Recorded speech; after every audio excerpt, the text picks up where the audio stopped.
Assalamualaikum warahmatullahi wabarakatuh. Perkenalkan kami perwakilan dari grup 12. Di sini kami akan memaparkan analisa kasus dari kasus farmakologi yang telah diberikan. Pertama kami akan memperkenalkan diri kami. Ada saya, Afif Firdausus Putra, NPM 77. Selanjutnya ada Salsabila Megantari, NPM ada Alex, 223. NPM 253, 23. 23, lalu ada Alexandra Aurelia Jalansyah, NPM 145. lalu ada Raisa Intani Azhar. NPM 51. Baik, eh, kita akan mulai analisis kasusnya. Oke, baik. Untuk profil pasiennya sendiri, itu usianya 40 tahun, jenis kelaminnya pria. Lalu untuk profil khususnya sendiri, pasien tersebut adalah buruh bangunan dan sering mengonsumsi jamu, dikarenakan untuk memberikan rasa bugar saat bekerja, lalu juga pasien tidak memiliki asuransi BPJS untuk profil khususnya. Lalu untuk diagnosisnya sendiri dari kami itu memutuskan bahwa pasien ini mengalami ulcus pepticum dengan komplikasi aktif GI bleeding, dan untuk tujuan terapinya sendiri yaitu menurunkan sekresi asam lambung, lalu mencegah rebleeding dan juga menyembuhkan ulcus dengan memperbaiki lapisan lambung. Baik, selanjutnya untuk tabel 1, uraian profil kelompok obat. Jadi pertama, itu ada proton pump inhibitor, dan untuk efikasinya, PPI ini mencegah sekresi HCl yang distimulasi dalam kondisi berpuasa atau oleh jenis makanan tertentu. Lalu untuk efikasinya sendiri mencapai 90 hingga 98% dan memiliki duration yang lama. Untuk safety-nya, PPI ini relatif aman dan dapat menyebabkan beberapa efek samping seperti sakit kepala, diare, dan sakit perut. Lalu untuk suitability-nya, untuk omeprazole sendiri itu biasa digunakan dosis 20 mg per hari, diberikan 1 kali per hari selama 4-8 minggu. Dan untuk harganya, omeprazole 20 mg itu seharga Rp567 per tablet. Selanjutnya ada H2RA, H2 reseptor agonis, dan ini kerjanya adalah efikasinya adalah mensupresi 60-70% asam lambung, terutama pada kondisi puasa dan juga nokturnal. Untuk safety-nya, pada laki-laki, khususnya untuk simetidin, itu dapat menyebabkan impotensi dan ginekomastia. Lalu, obat ini sebenarnya relatif aman, dan efek sampingnya itu dilaporkan kurang dari 3%. Jadi masih rendah. Lalu untuk suitability-nya, diberikan secara oral dalam bentuk tablet sebesar 1-2 kali per hari sesudah makan. Bisa juga diberikan secara intramuskular dan juga IV. Dan durasinya selama 4-8 minggu. Untuk harganya, untuk ranitidin sendiri itu harganya Rp220 per tablet. Selanjutnya ada antacid. Dan untuk efikasinya, antacid ini menetralkan keasaman lambung secara sementara, namun tidak mengurangi sekresi HCl. Untuk safety-nya relatif aman, kontraindikasinya rendah, dan efek sampingnya ringan. Namun, aluminium hidroksida dapat menyebabkan konstipasi, serta magnesium hidroksida dapat menyebabkan diare. Lalu, untuk suitability-nya diberikan dapat hingga 4 kali per hari. Durasinya itu sampai gejala hilang. Dan untuk harganya, untuk sirup 50 ml itu seharga Rp10.500, untuk tablet itu seharga Rp6.000 per 10 tablet. Selanjutnya ada sukralfat, yang kerjanya melindungi mukosa lambung dengan mengikat jaringan nekrosis. Lalu untuk safety-nya, ini relatif aman, dan namun ada resiko osteoporosis, serta efek samping lainnya. Lalu untuk suitability-nya, untuk gastritis kronis ulcus pepticum itu sebanyak 4-8 gram per hari, frekuensinya 2-4 kali per hari. Dan untuk harganya itu seharga Rp70.000 dalam bentuk cairan 500 mg per mililiter. Selanjutnya yang terakhir itu ada agonis prostaglandin, yang efikasinya itu berinteraksi dengan reseptor prostaglandin sehingga meningkatkan regenerasi mukosa lambung dan mengurangi sekresi HCl. Lalu untuk safety-nya, ini tidak sering digunakan, tidak umum digunakan karena profil efek sampingnya tinggi dan penggunaannya itu memerlukan dosis yang banyak. Lalu untuk suitability-nya, untuk ulkus duodenum dan gaster, itu 800 mg per hari dalam 2-4 dosis terpisah. Dan untuk harganya itu seharga 250.000 untuk tablet 200 mg kali 30. Selanjutnya, saya akan menjelaskan tentang pemilihan kelompok obat. Di sini saya pertama akan menjelaskan tentang angka pengali yang digunakan di sini. Untuk pengali yang pertama, yaitu efikasi, kita memilih pengali dengan nilai 4, karena penting bagi pasien untuk mendapatkan obat yang memiliki pengaruh besar, sehingga pasien dapat sembuh dengan cepat. Lalu untuk safety-nya, kita memilih angka 3, karena kami ingin memilih terapi yang memiliki efek samping minimum, agar tidak mengganggu kualitas kerja pasien.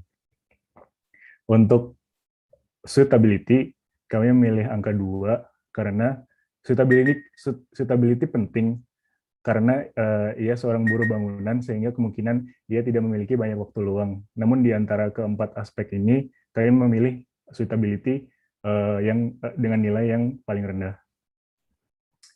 Untuk cost, di sini penting bagi pasien karena pasien merupakan seorang buruh dan pasien juga tidak memiliki BPJS karena jadi kami memilih angka 4 di sini karena kami menganggap cost ini sebagai suatu hal yang penting bagi pasien. Lalu kami mulai menganalisa dengan memasukkan angka-angka untuk masing-masing jenis kelompok obat. Yang pertama, untuk proton pump inhibitor atau PPI, untuk efikasinya kami memilih angka 5 karena PPI mampu menurunkan sekresi asam lambung dan direkomendasikan untuk mencegah rebleeding atau perdarahan kembali pada pulkus peptikum. Lalu untuk safety-nya, kami memilih angka 5 karena PPI ini relatif aman, walaupun sebenarnya punya efek samping, tapi sangat jarang dijumpai. Untuk nilai suitability, kami juga memilih angka 5 karena penggunaan obat ini hanya digunakan 1 kali sehari, jadi tidak menyita waktu kerja pasien. Lalu untuk cost, kami memilih angka 4 karena harganya relatif murah, tapi tidak murah banget. Lalu kelompok obat yang kedua yaitu histamin 2 reseptor antagonis. Untuk efikasinya kami memilih nilai 3 karena antagonis reseptor histamin dapat mensupresi sekresi asam klorida lambung secara nokturnal dan secara nokturnal atau ketika tidur, namun kemampuannya lebih rendah dibandingkan proton pump inhibitor. Lalu untuk safety, kami memilih angka 4 karena memiliki efek samping namun jarang terjadi. Terutama pada laki-laki, pada pasien kita, ada kemungkinan menyebabkan impotensi walaupun jarang terjadi. Lalu untuk suitability-nya, kami memilih angka 4 karena masih cukup tidak menyita waktu untuk konsumsinya, tapi proton pump inhibitor masih lebih unggul. Jadi kami memilih angka 4. Untuk dari segi harga, kami memilih angka 5 karena harganya relatif cukup murah. Lalu kelompok obat yang ketiga ada antasida. Kami memilih angka 3 untuk efikasinya karena dia dapat menurunkan akibat dari asam lambung, tapi tidak mengurangi produksi asam lambung itu sendiri. Untuk safety-nya, tergolong mempunyai efek samping yang ringan, namun cukup beragam. Jadi, masih poinnya lebih rendah dibandingkan dengan PPI dan histamin antagonis. Lalu untuk suitability-nya, kami memilih angka 1, di mana ini angka yang paling rendah, karena konsumsinya bergantung terhadap waktu makan, sehingga mungkin pasien akan memiliki compliance yang buruk, karena sepanjang hari harus bekerja sebagai buruh. Lalu untuk cost atau harga, dari segi harga, kami milih angka 1 karena harganya relatif cukup lebih tinggi. Untuk golongan obat yang ketiga yaitu sukralfat. Untuk efikasinya kami memilih angka 3 karena sukralfat hanya melindungi mukosa lambung namun tidak mensekresi asam lambung itu sendiri. Untuk bagian safety kami memilih angka 3 juga karena efek sampingnya ringan tapi cukup beragam. Untuk suitability kami memilih poin 2 karena cukup rendah untuk poin 2 cukup rendah karena harus dikonsumsi 2 hingga 4 kali per hari. Untuk harga, kami memilih poin rendah juga yaitu poin 1 karena harganya relatif cukup lebih tinggi. Untuk kelompok obat yang kelima yaitu agonis prostaglandin. Untuk agonis prostaglandin, efikasinya kami memilih poin 4 karena agonis prostaglandin dapat meningkatkan faktor protektif dan menurunkan faktor agresif lambung. Namun, kemampuannya lebih rendah dibandingkan proton pump inhibitor. Untuk dari segi safety, kami memilih poin 2 karena penggunaan agonis prostaglandin itu tidak umum dan efek sampingnya cukup beragam. Untuk suitability, kami memilih poin 2 karena frekuensi penggunaannya harus 2 hingga 4 kali per hari. Untuk dari segi harga, kami memilih poin 1 karena harganya jauh lebih mahal dibandingkan 4 obat yang lainnya. Di sini total untuk proton pump inhibitor poinnya adalah 61, untuk histamin 2 reseptor antagonis poinnya 52, untuk antasida poinnya 27, untuk sukralfat poinnya 29, dan untuk agonis prostaglandin poinnya 30. Dan ini untuk grafiknya, proton pump inhibitor memiliki poin paling tinggi diikuti oleh histamin 2 reseptor antagonis, lalu agonis prostaglandin, sukralfat, dan yang terakhir ada antasida.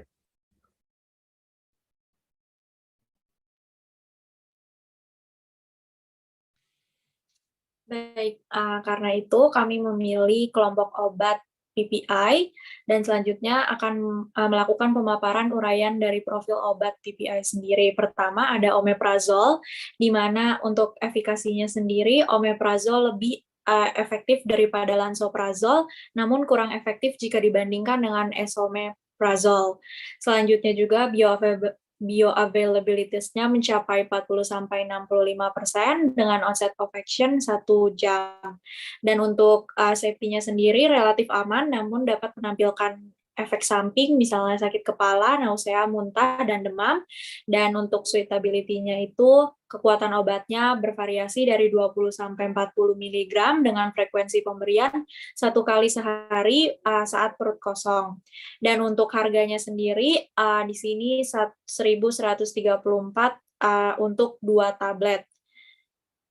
Selanjutnya, yang kedua adalah esomeprazol, di mana untuk efikasinya adalah lebih efektif daripada lansoprazol dan lebih efektif dari omeprazol dengan bioavailabilitas mencapai lebih dari 80% dengan onset of action mencapai 1 jam. Untuk safety-nya sendiri juga relatif aman dengan efek samping berupa sakit kepala dan rasa sakit pada abdomen. Dan untuk suitability-nya, kekuatan obatnya 20-40 mg dengan frekuensi pemberian 1 kali per hari di perut kosong.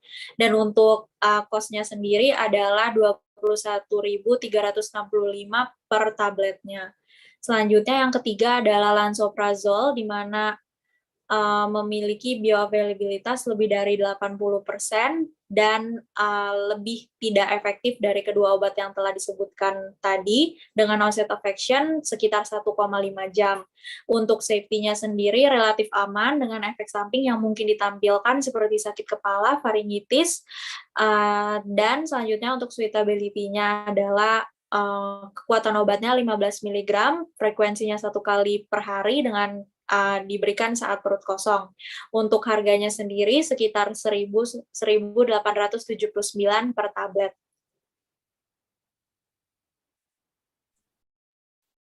Selanjutnya, untuk tabel selanjutnya kita akan menganalisa pemilihan obat berdasarkan dari kelompok obat yang sudah kami pilih, yaitu dari kelompok obat proton pump inhibitor. Di sini ada 3 obat yang kami analisa dan nantinya akan kami pilih, yaitu ada 1 omeprazol, 2 esomeprazol, dan 3 lansoprazol. Untuk faktor pengali, kami memilih faktor pengali yang sama dengan tabel sebelumnya, dengan alasan yang sama pula. Soalnya kami akan mulai menganalisis omeprazol. Omeprazol dari segi efikasi kami memilih poin 4. Walaupun mempunyai efikasi yang tinggi, tapi omeprazol masih kurang efektif dibandingkan dengan obat yang kedua, yaitu esomeprazol. Namun masih lebih efektif dibandingkan obat yang ketiga, yaitu lansoprazol. Jadi kami memilih poin 4. Untuk safety, kami memilih poin 4,95. Walaupun omeprazol cukup relatif sangat aman, tapi masih ada literatur yang menyebutkan bahwa omeprazol masih dapat menyebabkan demam. Tentu jika terjadi demam akan mengganggu pekerjaan pasien. Lalu untuk bagian suitability, kami memilih poin 5. Poin yang sempurna karena penggunaan omeprazol cukup dilakukan konsumsi 1 kali per hari. Lalu untuk dari segi harga, kami memilih 4,9 karena harganya relatif cukup murah untuk pasien. Obat yang kedua yaitu esomeprazol. Untuk efikasi kami memilih poin 5 karena esomeprazol memiliki efikasi yang lebih tinggi dibandingkan dengan omeprazol dan lansoprazol.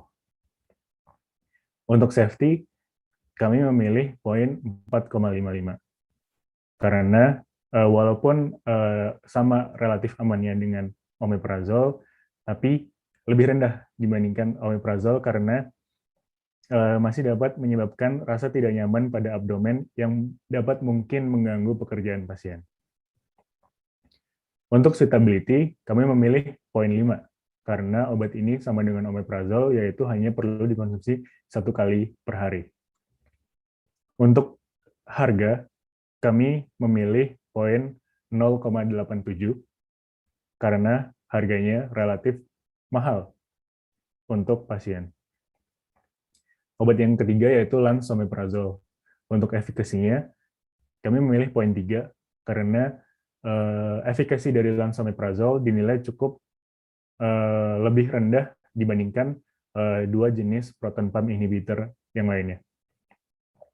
Untuk safety, kami memilih poin 4,3 walaupun masih relatif aman, tetapi masih dapat menyebabkan faringitis dan rinitis yang dapat menyebabkan ketidaknyamanan pada pasien. Untuk suitability, kami memilih poin 5 karena obat ini juga hanya perlu dikonsumsi 1 kali per hari. Untuk segi harga, kami memilih poin 4,62 karena harganya juga relatif murah, hampir mirip dengan omeprazol, tapi masih lebih mahal dibandingkan omeprazol. Jadi poinnya lebih rendah sedikit dibandingkan omeprazol, yaitu 4,62 dibandingkan omeprazol yang 4,9.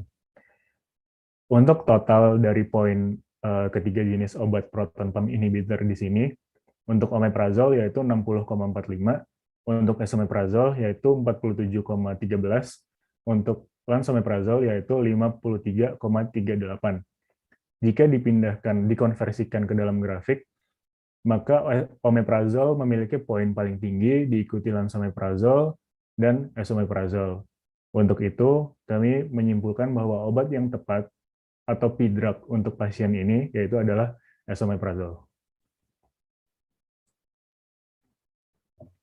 Baik, selanjutnya saya akan menjelaskan tentang resep, di mana untuk kami sendiri sudah memilih omeprazol, lalu akan memberikan resep kepada pasien, di mana sebelumnya pasien sendiri didiagnosis ulcus pepticum dengan komplikasi aktif GI bleeding, dikarenakan pasien sendiri ini mengalami kondisi sakit berat, yaitu nyeri ulu hati yang diikuti dengan muntah, seperti ampas kopi dan BAB. Itu sejak 2 pekan terakhir juga ia berulang kali merasakan nyeri ulu hati yang berhubungan dengan waktu dan tipe makanan, sehingga didiagnosis ulcus pepticum dengan komplikasi aktif GI bleeding. Lalu saya akan menjelaskan resepnya, di mana resepnya itu adalah omeprazol, di mana pertama-tama harus ada identitas penulis terlebih dahulu. Penulis resepnya itu ada nama penulis resepnya, terus SIP-nya, lalu selanjutnya ada alamat penulis resep, dan juga nomor telepon. Lalu selanjutnya ada tempat, tanggal pembuatan resep. Di sini yaitu tanggalnya Senin 20 September 2021. Lalu ada superscription, di mana yang ditulis dengan simbol R, X, yang artinya itu ambillah gitu. Jadi dalam satu resep itu ada, jika ada satu obat itu satu R. Lalu kemudian ada inscription yang berisi nama dan kekuatan obat. Di sini ada omeprazol 20 mg. Lalu ada subscription yang ada bentuk sediaan obat dan jumlah obat, sehingga ditulis tab, artinya tablet, dan 112 itu nomor obatnya itu dalam bentuk Romawi. Jadi 112 itu di mana pasien kita ini diberi obat 2 tablet per hari selama 8 minggu, sehingga 2 kali 56 itu sekitar 112. Lalu selanjutnya ada signatura yang berisi frekuensi, yaitu 1 kali sehari, namun dosis yang diberikan adalah 2 tablet, dan cara pemberian obatnya itu 1 HAC, yaitu hour ante conam, yang artinya 1 jam sebelum makan. Lalu ada garis penutup dan tanda tangan dokter, serta coretan yang mengindikasikan resep telah selesai. Lalu terakhir ada identitas pasien yang terdiri dari nama, umur, dan alamat pasien. Selanjutnya, saya akan menjelaskan tentang edukasi kepada pasien maupun keluarga pasien. Yang pertama, edukasi kepada pasien itu pasien diminta untuk menghindari penggunaan NSAID.